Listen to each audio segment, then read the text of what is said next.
ఎలాంటి పొరపాట్లకు ఆస్కారం లేకుండా పార్లమెంట్ ఎన్నికల పోలింగ్ను సజావుగా నిర్వహించాలని కేంద్ర ఎన్నికల సంఘం జిల్లా సాధారణ పరిశీలకులు మనోజ్ కుమార్ మాణిక్రావు సూర్యవంశీ అధికారులను ఆదేశించారు. గురువారం నల్గొండ జిల్లా కేంద్రంలోని ప్రభుత్వ బాలికల జూనియర్ కళాశాలలో పీఓలకు ఇస్తున్న రెండో విడత శిక్షణ తరగతులను ఆయన ఆకస్మికంగా తనిఖీ చేసి వారితో ముఖాముఖి మాట్లాడారు.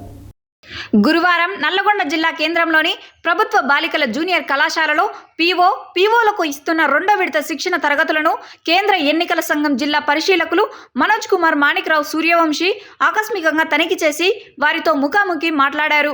టెండర్ ఓటు, ఛాలెంజ్ ఓట్లు పోలింగ్ కేంద్రంలోకి అనుమతించబడేవారు, పోలింగ్ రోజున ఈవీఎం ప్రారంభించే సమయము, మే 13న నిర్వహిస్తున్న పోలింగ్ సమయాన్ని ఎన్నికల సంఘం పెంచిన విషయం తదితర అన్ని వివరాలను అడుగగా శిక్షణకు హాజరైన ఏపీఓలను సమాధానాలు ఇచ్చారు.